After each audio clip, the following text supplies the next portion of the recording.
Hello, I'm Anita with beamdesigns.com. I'm here to help you create awesome digital scrapbook layouts by sharing my layouts with you. This is week 16 of 52 DigiScrap layouts in 52 weeks using GIMP. This week's layout is a set of 5 photos for the wedding album I'm creating.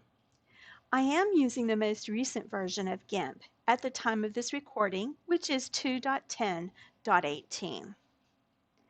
To get started, I opened a new image with the photos and I used the scale and crop tool to get them the size for my layout. Next, I placed my digital papers on the layout. One for the background paper, you can see it here in the layer palette, and one for the photo mat I wanted. Using the crop tool, I selected the mat size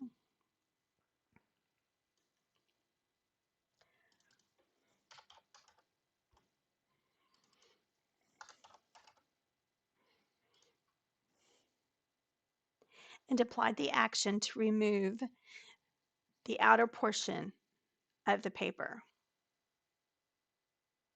Then I'll use the Move tool to move the mat into place. I'd like to put some stitches and some flowers onto my layout, so I located them in my files and placed them on the layout.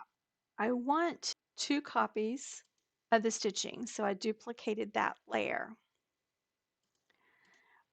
When you're moving stitching around, it's very small, so it might help to increase your magnification. So I can place my stitching into place on the upper and lower border of my mat. And then I will zoom back out again. Notice the guides along the perimeter of the layout. They are 1/2 inch inside the outside boundary. It is important to allow for waste on the digital scrapbook layout that can occur during the printing process. Not placing anything important within the 1/2 inch border will allow for everything on the layout to appear in the final printing. I also duplicated the flower layer and resized it and rotated it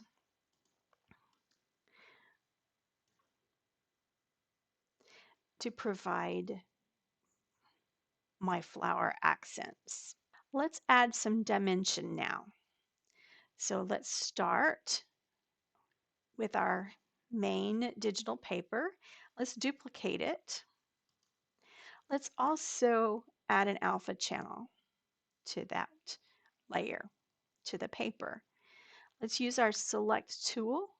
We're going to feather and round our edges and select a portion of that paper and delete that portion and add a multiply mode to that layer. We can adjust the opacity to be wherever we want it to be. While we still have this area selected, let's go ahead and duplicate the mat layer and remove a section just to the left and right side to give that layer also some dimension. Now we will duplicate the mat layer once again with an alpha channel.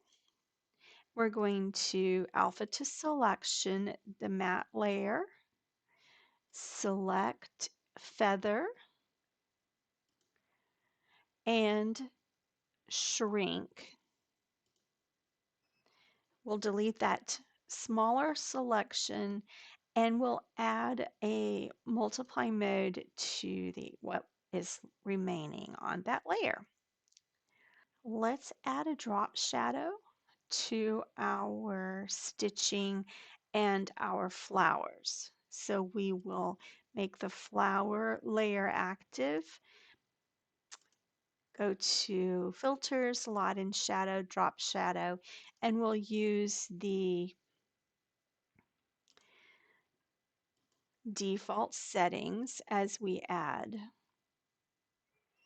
our layers. And we'll do the same thing with our stitching layers. Just use the default settings and add drop shadows to our stitching layers. I'll next ink the edges of all my photos. I'll do this by duplicating the photo layer, alpha to selection, select feather by 25, select shrink by 10, delete, and difference. This adds a nice inked edge around the outer layer of each of the photos. I have a detailed tutorial on how to ink the edges of your photos, so check that out on the channel here if you need more information on that. As a final step, I save my completed file as a .xcf file, and I save it with all of its layers. Next, go to my file and export this as a JPEG. I would save it in my JPEG folder, export, replace, and export. So now I have a copy of my digital scrapbook layout as a .xcf, which is editable, and a JPEG showing that I'm all done with it, ready to print it. If you'd like to use this layout for your own memories, GIMP templates for all of my 52 layouts are available as my gift to you. You can visit my website at www.beandesigns.com for more information. Templates are available as the layout videos are released. If you enjoyed the video, please like it and check out my channel for other layout videos as well as tutorials for ways to use GIMP in creating great digital scrapbook pages. While you're there, feel free to subscribe and click the bell so you'll be notified when a new video is released, as I am releasing them on a regular basis. I encourage you to continue preserving memories for future generations through your digital scrapbooking. Bye bye until next week.